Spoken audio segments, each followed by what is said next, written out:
কখন জানিস? রজনীতে সময় বুঝে মেলাই বোরাই কুঞ্জ মাঝে। রজনীতে সময় বুঝে মেলাই বোরাই কুঞ্জ মাঝে। রজনীতে সময় বুঝে মেলাই বোরাই কুঞ্জ মাঝে। রজনীতে সময় বুঝে মেলাই বোরাই কুঞ্জ মাঝে। নাস্তি তত্ত্ব সেবার লাগি, নাস্তি তত্ত্ব সেবার লাগি এনে দে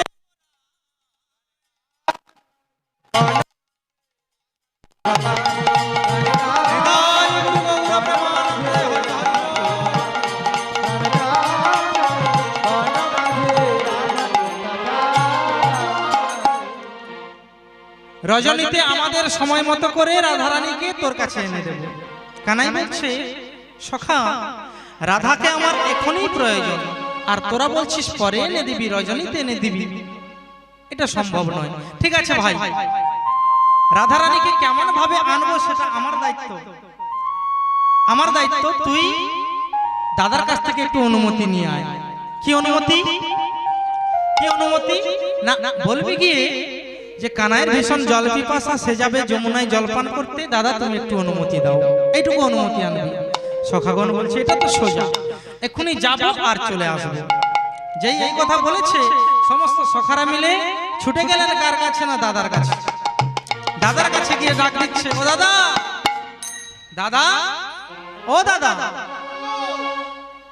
বলরাম সবার থেকে বড় তো মা, একটু দূরে দূরে থেকে সবাইকে লক্ষ্য নজর রাখতো, লক্ষ্য নজর রাখতো।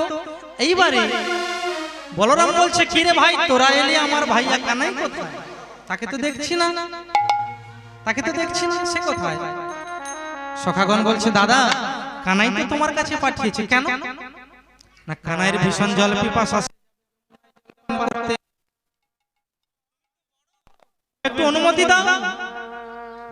বলরামে বুকটা গরমে ফেপে উঠলো, কি বলছে? বাহ, কানাই আমায় এত শ্রদ্ধা করে, এত ভক্তি করে, এত ভালোবাসে, সে একটু জলপান করতে যাবে, আমার অনুমতি ছাড়া যাচ্ছে না। তাহলে আমি কি অনুমতি না দিয়ে থাকতে পারি? আমি অনুমতি দিলাম ভাই, তবে আমার একটা কথা। কি কথা জানিস?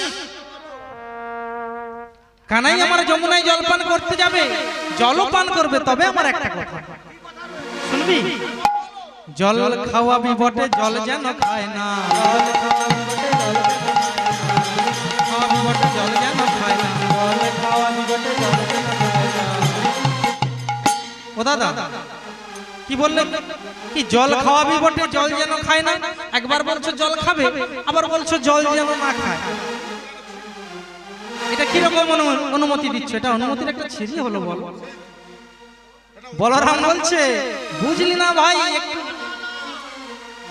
বুঝলি না, ভাঙিয়ে বলি। এই কথাটার মানে কি জানিস তো? এই কথাটার মানে হলো কানাই যমুনায় যাবে, কানাই জল পান করবে, কিন্তু যমুনার অথই সাগরে, অকুল সাগরে কানাই না যেন হারিয়ে যায়। ও তাই বলো, বুঝেছিস?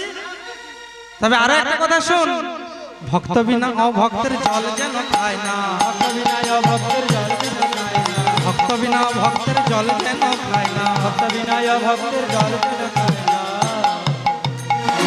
বলছে ভক্ত বিনা অভক্তের হাতে জলটা যেন না খায়। কি মা, ভগবানের কথা বাদ দেন, আমাদের কথা যদি ধরি, আমরা কি প্রত্যেকের হাতে সেবা নিতে ভালোবাসি, খেতে ভালোবাসি? নিশ্চয়ই না। কার হাতে নি? যাকে যার ভালো লাগে তার হাতে নি, তাই না?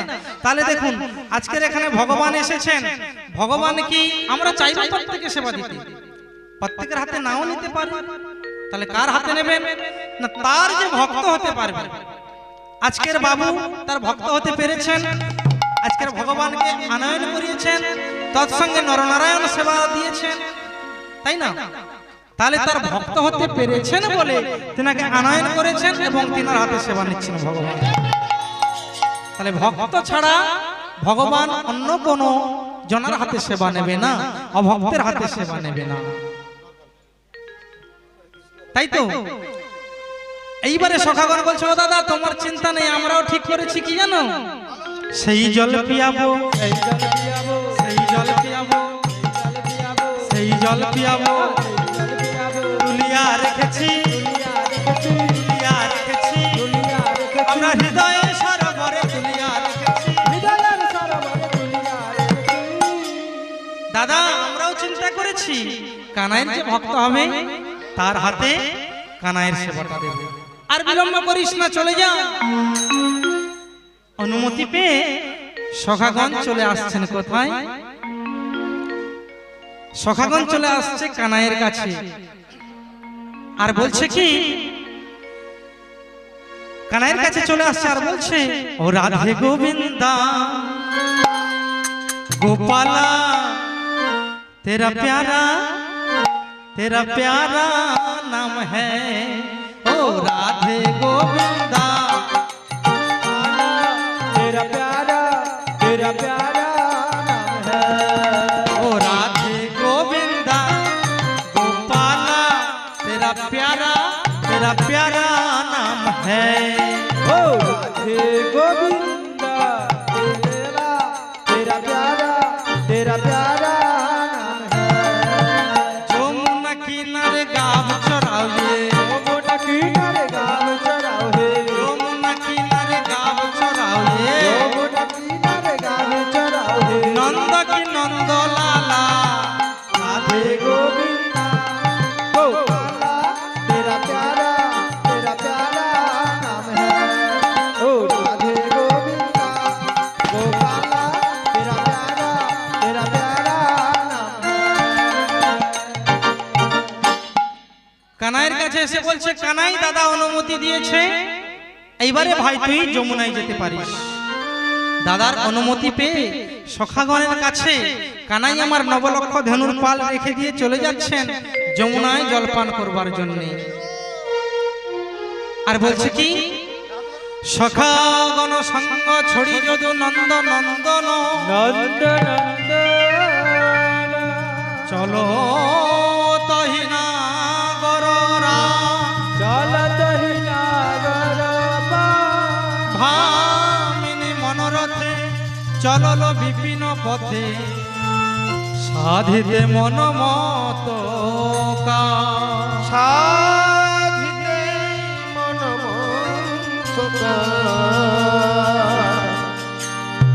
আজকের নবলক্ষ ধনুর পাল সখাদের কাছে রেখে সন্ধেবেলায় ফিরে আসবেন বলে চলে গেলেন কার কাছে? না যমুনার তীরে গিয়ে দাঁড়িয়েছেন জলপান করবার ছলনা করে। যমুনার তীরে যেই না দাঁড়িয়েছে, যমুনার বক্ষে গোবিন্দের অঙ্গের রূপখানা পড়েছে, ছায়াখানা পড়েছে। আর এই রূপ দেখে, ছায়া দেখে যমুনার মনে আনন্দের সীমা নাই। যমুনা আজকের উত্তাল তরঙ্গে বয়ে চলেছে, যমুনা উছলে উছলে পড়ছে, যমুনার আনন্দের সীমা নাই। গোবিন্দ প্রশ্ন করলেন, যমুনা তুমি কি সেই যমুনা? যমুনা তার উত্তাল তরঙ্গ দিয়ে বুঝিয়ে দিলেন, জানিয়ে দিলেন, হ্যাঁ গোবিন্দ আমি সেই যমুনা। গোবিন্দ বলছে, তুমি যদি সেই যমুনা হয়ে থাকো তাহলে আমি আজকে তোমার মনোবাসনা পূর্ণ করব। তোমায় যে আমি কথা দিয়েছিলাম সে কথা আজকে আমি রক্ষা করব। কি কথা মা? না, ভগবান কৃষ্ণচন্দ্র যখন কংসের কারাগারে আবির্ভূত হয়েছিলেন, পিতা বসুদেবের মস্তকে চেপে নন্দালয়ে এসেছিলেন। আর নন্দালয়ে আসতে গেলে একটা যমুনা পারাপার হয়ে আসতে হতো। যমুনাটার তৎকালীন নাম ছিল কি? একটা নদী পার হয়ে আসতে হতো, ওই নদীটার তৎকালীন নাম ছিল বিরজা। এখন যার নাম হয়েছে যমুনা। পিতা বসুদেবের মস্তকে চেপে ভগবান শ্রীকৃষ্ণ ওই নদীটা পার হচ্ছে, বিরজা নদীটা পার হচ্ছে। বিরজা বলছে, গোবিন্দ তুমি আমার বক্ষ দিয়ে চলে যাবে, আমি কি তোমার চরণের ধুলি পাবো না? চরণ স্পর্শ পাবো না? আমি কি পাবো না গোবিন্দ? এই বলে সঙ্গে সঙ্গে বিরজা কি করেছে? তার উত্তাল তরঙ্গ দিয়ে বিরজার বক্ষে পতিত করেছে গোবিন্দকে। সঙ্গে সঙ্গে পিতা বসুদেব চিৎকার করে উঠল, কৃষ্ণ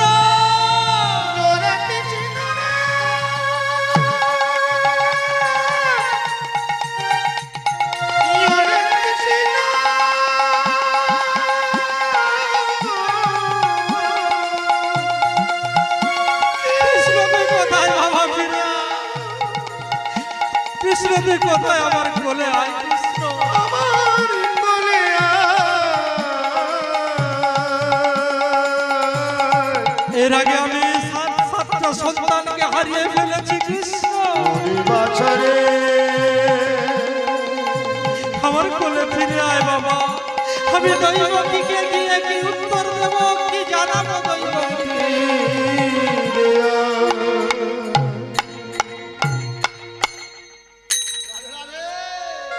বসুদেব, পিতা বসুদেব যেই না অঝর নয়নে কৃষ্ণ কৃষ্ণ পুত্র পুত্র বলে ক্রন্দন করছেন, কৃষ্ণ বলছে বিরজা আজ আমায় ছেড়ে দাও বিরজা, আমি কথা দিলাম শ্রীমতী রাধারানীকে আমার বামে নয়ে তোমার পক্ষে আমি যুগল লীলা করব। আজকের সেই দিনের কথাটা মনে পড়েছে। কৃষ্ণ বলছে বিরজা তুমি কি সেই বিরজা ছেলে এখন যমুনা হয়েছো? তুমি যদি সত্যই সেই হয়ে থাকো তাহলে তোমায় যে আমি কথা দিয়েছিলাম আজকের সেই কথা আমি রক্ষা করব, তোমার মনোবাসনা পূর্ণ করে দেব। যমুনা তার উত্তাল তরঙ্গ দিয়ে বলছে গোবিন্দ, হ্যাঁ গোবিন্দ, হ্যাঁ আমি সেই বিরজা ছিলাম, এখন হয়েছি যমুনা। গোবিন্দ অন্তর্যামী ভগবান জানতে পারলেন সেই বিরজা এখন যমুনা হয়েছে, তাহলে আজকেরই এর মনোবাসনা পূর্ণ করব। তাই যাতে করে যমুনায় লীলা হয় তিনি কি করলেন, ওই যমুনার তীরে দাঁড়িয়ে বংশী ধ্বনি করলেন। বাঁশি বেজে উঠেছে, একটাই মাত্র নাম ধরে, কি রাধা রাধা রাধা বলে। কিন্তু বাবা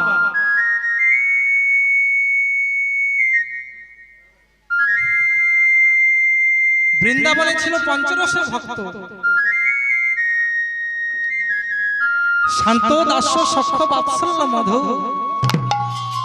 এই পঞ্চরসের ভক্ত। তাহলে সবাই কি রাধা রাধা বলে শুনবে? নিশ্চয়ই না। পিতামাতা কোন রসের ভক্ত? বাৎসল্য রসের ভক্ত এরা। পিতামাতা নিশ্চয়ই রাধা রাধা বলে শ্রবণ করবে না। পিতামাতা শ্রবণ করছে কি, যশোদা শুনিল বাঁশি দেননি দেননি দেননি দেননি, পিতানন্দ শুনে বাঁশি বাঁধায় আছি আমি, আরে বাধায় আছি আমি। মাতা যশোমতী এবং নন্দ মহারাজ তিনারা শ্রবণ করলেন। সখাগণ শুনে বাঁশি চলো গৃহে যাই, শ্রীমতী শুনিল বাঁশি ঘাটে এসো রাই, ঘাটে এসর জটিলা শুনিল বাঁশি রাধা কলঙ্কিনী, রাধা আয়ান শুনিল বাঁশি পূজে কাত্তায়নী। তুঝে কাত্তায়নী। পঞ্চরসের ভক্ত পঞ্চভাবে বংশীধ্বনি শ্রবণ করলেন। বাঁশিটা সৃষ্টি হলো কেমন ভাবে? ব্রহ্মা একদিন যজ্ঞ করলেন, এই যজ্ঞে 24.5 পর্ব বেনুবৃক্ষের সৃষ্টি হলো। এর মধ্যে 9টি পর্ব নিয়ে ব্রহ্মা 9টি পর্বতে সারঙ্গধেনু রচনা করলেন, 7টি পর্ব নিয়ে করলেন জয়ন্তর ধেনু, 5 পর্ব নিয়ে করলেন ইন্দ্রের কোদণ্ড, 3 পর্ব নিয়ে করলেন গান্ডি। এই গেল 24, বাকি রইল অর্ধ পর্ব। আর এই অর্ধ পর্ব নিয়ে ব্রহ্মা সৃজন করলেন মহানাম মুরলী। সেই মহানাম মুরলী খানা গোবিন্দের হাতে দিয়েছে। গোবিন্দ আজকের যমুনার তীরে দাঁড়িয়ে বংশীধ্বনি করেছেন, বাঁশি বেজেছে রাধা রাধা রাধা রাধা রাধা বলে। আর সেই রাধারানী বংশীধ্বনি শ্রবণ করে গৃহে থাকতে পারছেন না। ললিতা বিশাখা সখীদেরকে জড়িয়ে ধরে বলছে, ওরে ললিতা, কেন বাঁশি বাজাইছি কালা, বাঁশি শুনে বুকে বাড়ে জ্বালা, কেন বাঁশি বাজাইছি কালা, বাঁশি শুনে বুকে বাড়ে জ্বালা। কেন বাঁশি বাজাইছি কালা, বাঁশি শুনে বুকে বাড়ে জ্বালা,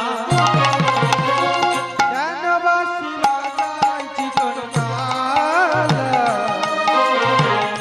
বাঁশি শুনে বুকে বাড়ে জ্বালা।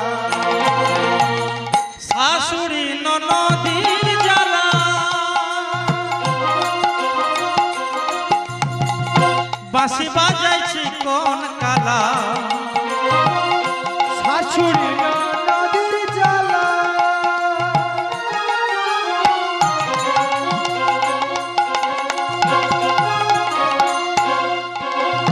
বাঁশি বাজাইছি কোন কালা শাশুড়ি নদীর জ্বালা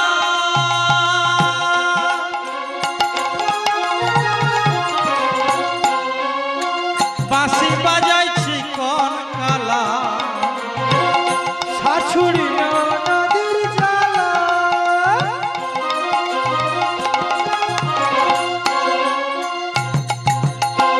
বাঁশি বাজাইছি কোন কালা রাধে তখন হয়ে উতলা আধে তখন আয়ুতলা রাধে তখন হয়ে উতলা আধে তখন আয়ুতলা কি করবে জানে না কেন বাঁশি বাজাইছি নিতাই গুরু গৌরবে মানতে হরি হরি বল। ওকে বাড়ি জ্বালা কেন বাঁশি বাজাইছি কোন কালা শুনে বুকে বাড়ি জ্বালা রাধা রাধা বলে বাঁশি বাজিয়েছে, কিন্তু রাধারানী আসতে পারছেন না। আসতে পারছেন না বলে অন্তর্যামী ভগবান চিন্তা করলেন, রাধারানী যদি না আসে যমুনায় লীলা হবে না, আর যমুনার মনোবাসনাও পূর্ণ হবে না। তাই যাতে করে রাধারানী আসতে পারে, যমুনায় লীলা হয়, যমুনার মনোবাসনা পূর্ণ হয়, তাই তিনি আজকে বাঁশিতে আহ্বান করলেন লীলার সহায়কারিণী যোগমায়াকে, যিনি যোগাযোগের কর্তা। কেমন ভাবে? দশভুজা ত্রিনয়নী মা ভুবন মোহিনী দেবী দুর্গা দশভুজা ত্রিনয়নী মা ভুবন মোহিনী দেবী দুর্গা দশভুজা ত্রিনয়নী মা ভুবন মোহিনী দেবী দুর্গা দশভুজা ত্রিনয়নী মা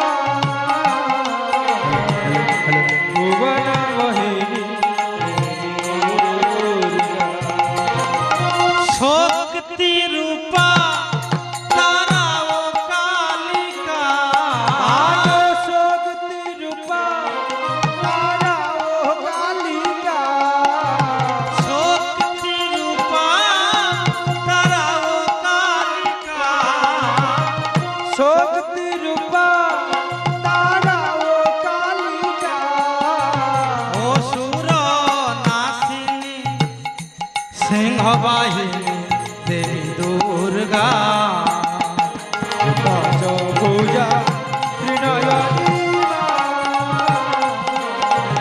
ভুবন মোহিনী দেবী দুর্গা দশভুজা ত্রিনয়নী মা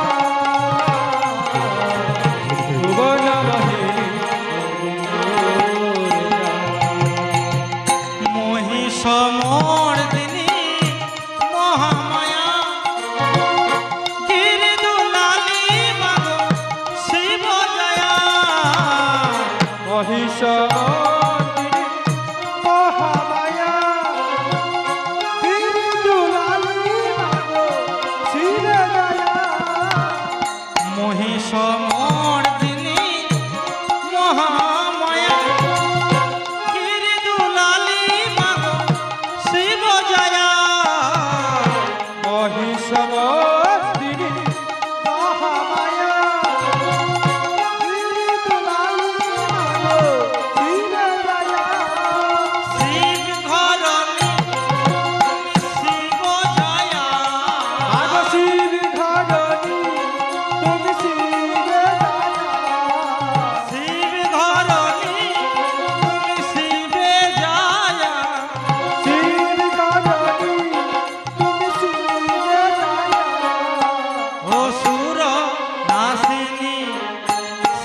বাহিনী দেবী দুর্গা দশভুজা ত্রিনয়নী ভুবনময়ী দেবী দুর্গা। দশভুজা ত্রিনয়নী ভুবনময়ী দেবী দুর্গা।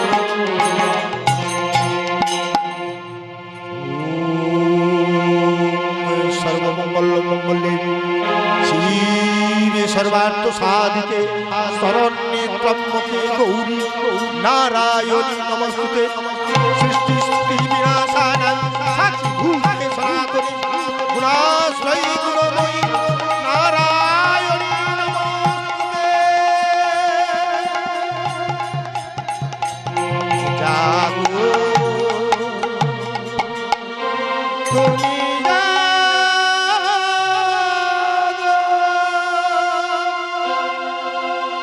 জাগো দুর্গা জাগো দশ প্রহর অভয়া শক্তি বল প্রদায়িনী তুমি জাগো জাগো তুমি জাগো জাগো দুর্গা জাগো দশ প্রহর ধারিণী অভয়া শক্তি বল প্রদায়িনী তুমি জাগো তুমি জাগো তুমি জাগো জাগো দুর্গা জাগো দশ প্রহর ধারিণী অভয়া শক্তি বল প্রদায়িনী তুমি জাগো জাগো তুমি জাগো দেবী সর্বভূতেষু রূপেণ সংস্থিতা নমস্তস্যৈ নমস্তস্যৈ নমস্তস্যৈ নমো নমঃ ইয়া দেবী সর্বভূতেষু রূপেণ সংস্থিতা নমস্তস্যৈ নমস্তস্যৈ নমস্তস্যৈ নমো নমঃ ইয়া দেবী সর্বভূতেষু রূপেণ সংস্থিতা নমস্তস্যৈ নমস্তস্যৈ নমস্তস্যৈ নমো নমঃ ইয়া দেবী সর্বভূতেষু মায়া রূপেণ সংস্থিতা নমস্তস্যৈ নমস্তস্যৈ নমস্তস্যৈ নমো নমঃ ইয়া দেবী সর্বভূতেষু মাতৃরূপেণ সংস্থিতা নমস্তস্যৈ নমস্তস্যৈ নমস্তস্যৈ নমো নমঃ অগলীলার সহায়কারী